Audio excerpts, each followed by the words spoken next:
대체 왜 그런 건지 지구생활 백서 코너에서 살펴보도록 하겠습니다. 사당법인 넥스트 윤주로 수석과 함께하겠습니다. 안녕하세요. 네, 안녕하세요. 오늘은 저도 이제 제목 보고 깜짝 놀랐어요. 겨울철 온난화. 이게 네. 뭔가 앞뒤가 안 맞는 것 같은데 여기에 대해서 얘기해 주신다고요? 네, 맞습니다. 이제 말씀하신 것처럼 이제 기온이 극과 극을 오가고 있잖아요. 지금 이달만 해도. 그래서 사실 이제 한 12월 10일 그때까지만 해도 이제 서울은 그래도 좀 괜찮았던 것 같아요. 근데 저는 그때 이제 충청도 지역에 있었거든요. 네. 그때 낮 기온이 막 20도까지 오르고 12월 10일에 20도가 된다라는 게 저는 약간 충격이었거든요. 그때 뭐 그 과거 그 기상관측사상 뭐 최고 높은 기온이었다 네. 이런 얘기도 있었잖아요. 그래서 사실은 이제 뭐 이번에 올해 들어서 뭐 브라질이 겨울이었는데 30도였다 뭐 이런 기사 보면서 살짝 여전히 좀 남 얘기 같기도 하고 뭐 브라질이야 적도랑 가까우니까 뭐 네. 그럴 수도 있겠다 그냥 이렇게 넘겼는데 와 우리나라에서 겨울에 20도가 나타나다니 저는 좀 진짜 충격을 받았습니다. 그러더니 근데 또 이제 이번 주말도 지나면서는 기온이 막 급전직하로 떨어졌잖아요. 네. 그래서 이런 이제 변동성 역시 온난화의 큰 특징 가운데 하나입니다. 그러니까 우리가 지금 이 겪고 있는 이런 것들이 사실 기후 변화 이거 그 실체인 거죠. 네, 그래서 이제 오늘은 그런 겨울의 온난화에 대해서 좀 이야기를 해볼까 합니다. 근데 제가 용어가 좀 어색하다고 말씀드렸던 네. 거는 겨울은 춥고 네. 온난화는 우리가 좀 더운 거라고 생각하잖아요. 네, 맞습니다. 두 개 단어를 붙여놓으면 이게 어떤 의미예요? 겨울에 따뜻하다고 해야 됩니까? 아니 따뜻한 것도 아니잖아요. 지금 춥잖아요. 겨울에 벌어지는 온난화 사실 온난화라는 거는 뭐 이게 계절을 따로 가리는 건 아니고 네. 연중으로 이게 벌어지고 있는데 이제 겨울에 온난화가 벌어지고 있는 거다라는 건데 이게 뭐 어떤 뭐 학술 용어나 이런 건 아닙니다. 네. 이제 다만 이제 우리가 그러면 왜 겨울철 온난화에 관심을 가져야 되느냐? 그러니까 지금 이제 진행자님께서도 말씀하셨지만 겨울이 뭐 어떻게 온난하냐? 뭐 네. 어쨌든 추운데 이렇게 네. 하시지만 사실 이 기온이 오르고 있는 이 현상 자체는 이제 사계절 중에서 이게 가장 뚜렷하게 나타나는 게 사실 여름이 아니라 겨울이거든요. 아, 겨울이에요? 겨울이 제일 뜨거워지고 있습니다. 속도가. 네, 그래서 제가 작년에도 한번 말씀드린 적이 있는데 이제 온도를 기준으로 구분한 계절을 봐도 1900년대 초반에 비해서 지금 최근 들어서는 겨울이 22일 줄었고요. 네. 여름이 20일 길어졌습니다. 그래서 원래는 우리나라에서 제일 긴 계절 하면 겨울이었거든요. 근데 지금은 봄보다 짧아요. 그래서 여름, 봄, 겨울, 가을. 봄도 짧지 않아요? 봄도 짧은데 봄보다 더 짧은 게 지금 겨울입니다. 네, 그만큼 그러니까 짧아졌고. 하긴 우리가 만 11월 말, 11월 한 중순 지나가기 시작하면 초겨울이에요. 이렇게 얘기하고 네. 한 2월 넘어가야지 이제 뭐 늦겨울이다 이렇게 얘기를 했으니까 네. 한 3, 4개월, 한 4개월은 잡아야 되는 거였잖아요. 네. 근데 지금은 2월 안 되기 전에 그냥 겨울 끝나버린다는 거 아니에요? 네, 맞습니다. 근데 이런 게 이제 미국도 마찬가지더라고요. 미국도 지금 여름보다 겨울의 온도 상승폭이 훨씬 크고요. 그리고 이제 이게 꼭 시기도 그렇지만 지역적으로도 미국 같은 경우에는 지금 남부보다 조금 더 추운 북부 지역에 더 빠르게 온도가 오르고 있고 제가 우리나라도 한번 봤거든요. 그래서 네. 근데 우리나라도 보니까 목포나 부산 같은 남부보다 오히려 서울이나 강릉 이런 데 그 온도가 좀 더 빠르게 오르는 걸 겨울철 확인할 수 온도가 있었습니다. 조금 높았던 데보다는 네. 조금 추웠던 데가 훨씬 더 포근하고 따뜻한 기온을 보이고 있다. 네, 맞습니다.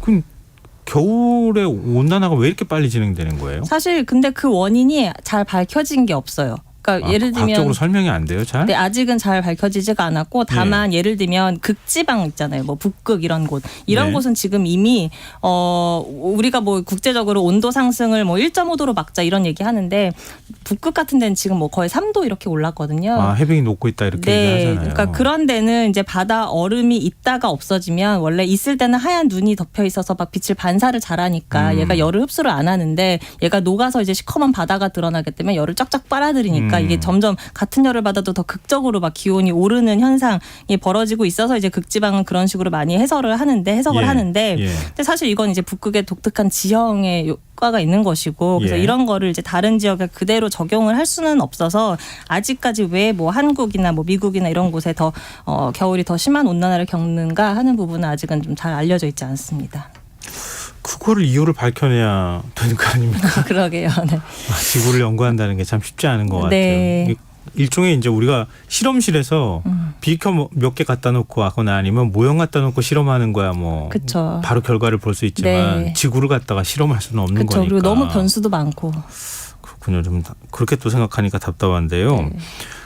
지금 기온이 20도 가까이 오르는 것도 그렇고 폭우가 쏟아지는 것도 좀 그래요. 네, 맞습니다. 이게 우리가 경험해보지 못했던 일들 기상현상이 계속 발생하는 것 같아요. 네, 맞습니다.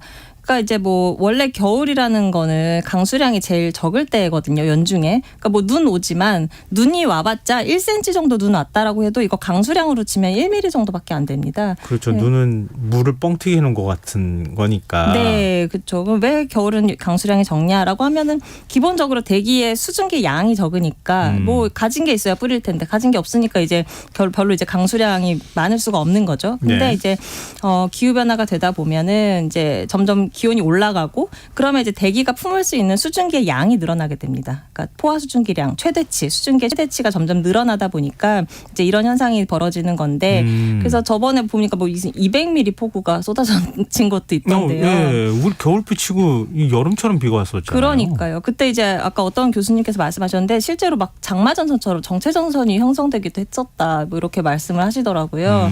그리고 이제 기온도 좀 더 말씀드리면 지난 이제 8일부터 12월 8일부터 10일까지가 엄청 따뜻했는데 이때 네. 기록이 어마어마하게 쏟아졌습니다. 그러니까 전체 이제 극값을 재는 97개 지점이 있는데 여기서 무려 59곳에서 역대 1위 기온이 나왔고요. 이 중에서 19곳은 1위, 2위, 3위 기록이 모두 요번에 새로 쓰였습니다. 그럼 북극 한파 이런 표현도 많이 쓰잖아요. 네. 그거는 정확한 표현입니까? 뭐 북극 한파라는 게 사실 이것도 뭐 공식 용어라기보다는 이제 북극발 한파 뭐 이런 식으로 이제 그걸 표현을 한 건데 언론이 만든 용어에 가깝게 있네요. 그렇죠. 이제 네. 근데 사실은 이제 생각해 보시면 저도 그렇고 학교 때 이렇게 배웠거든요. 우리나라 겨울의 특징 하면은 시베리아 기단이 주기적으로 수축과 확장을 하면서 이제 사만사원이 나타난다. 네. 이렇게 배웠는데 어느 순간 이제 사만사원이라는 얘기 없어졌잖아요. 네. 실제로 그런 현상 자체가 이제 보이질 않는 거고. 그러면 이제 그게 왜 더 이상 없냐? 사실 뭐 시베리아 기단이 그렇다고 사라졌느냐? 그건 아닙니다. 그건 그대로 있고 지금 한파 우리나라로 추위를 끌어들이는 것도 역시 시베리아 기단이 역할을 하고 있는 건데 근데 왜 북극발 한파라는 얘기를 쓰느냐? 이게 이제 그런 거죠. 제트기류가 원래 북극 한파가 쏟아진 걸 좀 막아주는 역할을 했었는데 쌩쌩 도는 이제 어떤 띠 같은 역할을 하면서 북극 상공에서 이렇게 막 그쵸. 동그랗게 회전하듯이. 네, 이제 걔가 막 쌩쌩 돌고 있으니까 이제 한파가 쏟아지거나 하는 게 좀 제한이 있었는데 예. 이게 이제 기후 변화 때문에 제트기류 흐름이 느려지면서 네. 이게 이제 어떨 때는 막 이제 이게 얘가 구부러지는 거예요 한파가 그러면서 어떨 때는 이제 막 한파가 쏟아질 수 있는 통로 역할을 하게 됐다가 어떨 때는 얘가 절대 못 내려오게 하는 어떤 장벽 같은 역할을 하기도 하고 하다 보니까 이게 사만사원이 아니라 이게 막 열흘씩 보름씩 어쩔 때는 너무 추웠다가 어쩔 때는 너무 따뜻했다가 막 이런 극단적인 현상을 띠게 되는 거죠. 근데 사실은 그래서 요번에도 보니까 이제 뭐 역대급 뭐 강한 추위 막 이런 용어를 이제 또 언론에서 많이 쓰던데 네. 사실 그러면 지금 이런 추위가 정말 극강 한파냐라고 예. 하면은 사실 그럴 근거는 없습니다. 제가 이제 아까 12월에 그 상순의 어떤 그 포근함은 제가 기록적이었다라고 말씀드렸잖아요. 네네. 근데 지금 이 정도 추위는요. 사실 기존 기록에 비하면 약간 명함을 내밀 수는 없는 수준. 그러니까 약간 평년보다 조금 더 춥다. 요 정도가 지금 사실은 기온이? 네네네. 이거 우리가 엄살을 핀 거예요? 그러면? 그러니까 이게 너무 뭐 따뜻했었기 엄살일 때문에? 수도 있겠지만 예 말씀하신 대로 너무 따뜻했다가 이제 네. 갑자기 추워지니까 이제 우리가 체감상 너무 추운데 막 이런 것도 있는 거죠. 하기야 한 1980년대, 네. 70년대 이때는 진짜 추웠던 것 맞아요. 같은데 네. 그때 비하면 아무것도 아닌데 네. 우리가 왜 이렇게 춥다고 느끼는지 모르겠네요. 네 맞습니다. 우리가 추위에 너무 면역이 약해졌나 이런 생각도 드는데. 네. 근데 추위 싫어하시는 분들은 좀 따뜻하면 좋지 않냐고 그렇게 네. 얘기를 많이 하시잖아요. 네 맞아요. 제 주변에도 그런 분들 많고요.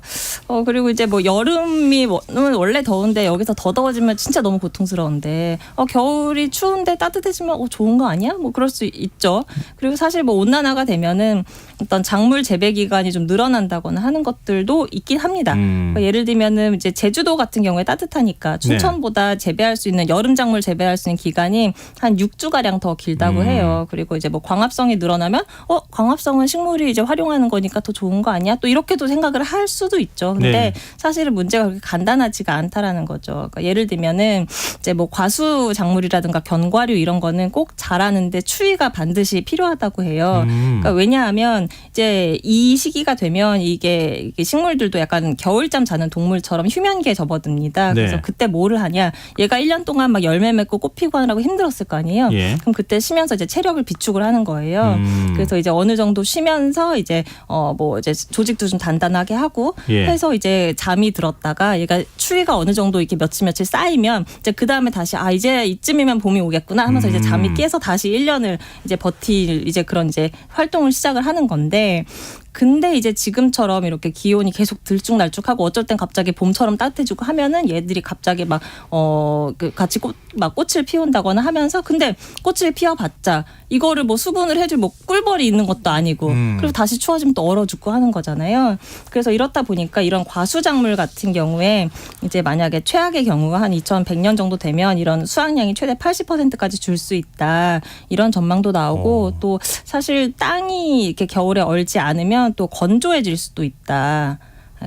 그런 얘기도 있습니다. 근데 겨울철 온난화가 강수량을 늘린다고 하지 않았어요? 네, 그런데 이제 이게 눈으로 내리면 눈이 이제 서서히 녹잖아요. 예. 그럼 서서히 녹으면서 이제 뭐 땅의 흡수도 오래 좀 더 머물 수 있는 시간이 오래돼 있는 거죠. 그러면서 뿌리가 좀 더 이렇게 흡수를 하거나 하는데 이제 비가 그냥 와버리면 빗물은 그냥 흘러가는 거잖아요. 네. 그러니까 얘가 이제 겨울철에 어느 정도 수분이 토양에 저축이 돼 있어야 봄에 이제 막 꽃 피우고 할 때 이 물을 끌어다 쓸 텐데 이제 그런 게 없다 보니까 이제 식물이 자라나거나 하는데 좀 어려워질 수 있다 이런 거죠. 근데 생각해 보니까요. 11월까지 모기가 있었잖아요. 네. 처서 지나면 모기 삐뚤어져 가지고 이제 모기에서 해방됐다 벗어났다 이렇게 생각해야 되는데 네. 뭔 그렇게 모기가 많은지 네. 그런 거 생각하면 또 너무 따뜻하면 안 될 것 같아요. 그렇죠. 이제 뭐 쳐서 말씀하셨지만 제가 그래서 실제로 통계를 봤어요. 언제쯤 되면 모기입이 삐뚤어질까 그랬더니 이제는 입동이 지나야지 입이 삐뚤어지더라고요. 입동이 지나요. 네. 삐뚤어지는 게 아니라 얼어버려야 될 것 같은데. 네, 그리고 이제 농사 지으신 분들 많이 아실 텐데 이제 뭐 겨울철 너무 따뜻하면 해충 때문에 또 그 다음에 농사가 또 힘들다 뭐 이런 말씀 많이 하시더라고요. 그리고 이제 뭐 진드기 이런 것도 극성이고 예를 들면은 뭐 쯔쯔가무시병 일으키는 그런 황순털 뭐 진드기 뭐 이런 게 있대요. 근데 예. 이게 이제 우리나라에서도 2005년부터 감시를 했는데 2013년까지만 해도 서해 남해 이런 쪽에서만 발견이 되다가 작년에는 강원도 철원에서도 좀 확인이 됐고 뭐 이런 어떤 질병이나 이런 것도 좀 더 범위가 넓어질 수 있겠죠. 살아있는 모든 것들은 잠도 자고 클 땐 또 크고 네, 맞아요. 또 뭐 병균이든 아니면 벌레든 간에 좀 죽을 때도 있고 살 때도 네, 있고 그래야 되는 건가 봐요. 그게 네. 자연의 어떤 균형인 것 같은데 그 네. 균형이 지금 깨져버린 것 같다는 생각이 드네요. 말씀 네. 듣다 보니까. 기억해야 될 것 같은데요. 자, 오늘 지구생활백서 사단법인 넥스트 윤주호 석과 함께했습니다. 고맙습니다. 네, 감사합니다. KBS 라디오 김성환의 시사 1부 순서 여기서 마무리하겠습니다. 전 11시 정각 2부에 다시 찾아오겠습니다.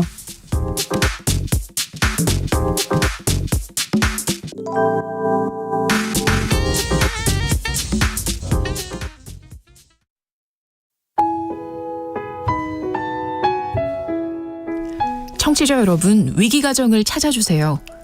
어려운 경제 상황 속에서 긴급한 경제적 지원이 필요한데도